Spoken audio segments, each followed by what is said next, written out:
बर्तमान आम देखा कालपुरुष कुंडलीर पंचम राशि जोटा कि हूँ सिंह राशि।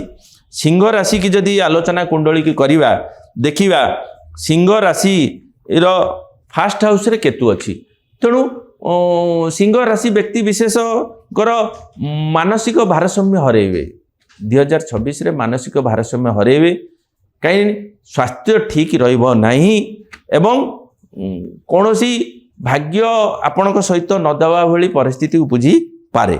एवं बृहस्पति की देखिबा जदि एकादश स्थान बृहस्पति अच्छी तेणु निश्चित रोजगार बहुत भल हम एवं बृहस्पतिर दृष्टि आपणकर तृतीय घर को होची।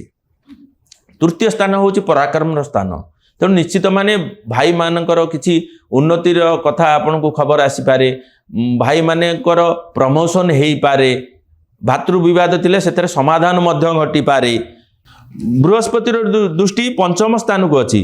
पंचम स्थान होची संतानर स्थान एवं एजुकेशन स्थान तेणु पिला मानकर एजुकेशन निश्चित भाव में डेभलप हम एवं जदि कौनसी पुओ बा झीर संतान प्राप्त हेनी सेमानक संतान प्राप्त मध्य हेई पारे। एवं सेवेन्थ दृष्टि मध्य बृहस्पतिर अच्छी तेणु सिंह राशि पुओ झील मानकर जदि म्यारेज हो नथबो म्यारेज हो जिबार संभावना अच्छी। जदि डिवोर्स केस लगी तो डिवोर्स हबार केस गुड़ा समाधान हो जिवो। एवं सेवेन्थ रे राहु अच्छी एठी अड़चन आसूची कहीं राहु टोटाली पब्लिक को रिप्रेजेंट करे तेणु निश्चित आपणकर पब्लिक सहित किसी झगड़ा सबुबले लगी रहिबो।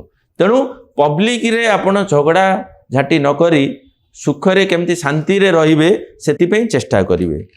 गोटे छोटिया उपाय कहूची सेटा आपण करंतु देखिए निश्चित सिंह राशि व्यक्ति 2026 बहुत भलरे कटिबो।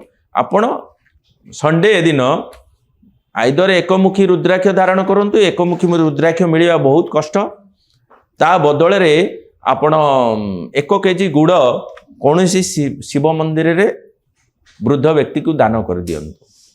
नचेत पारिबे जदि आपण को जदि मिली जीवो हमर रक्तचंदन आपण कौन करिवे रक्तचंदन 800 ग्राम शिव मंदिर रे दे देबे। देखिए निश्चित भाव में आपणकर ए वर्ष शुभमय हेबो।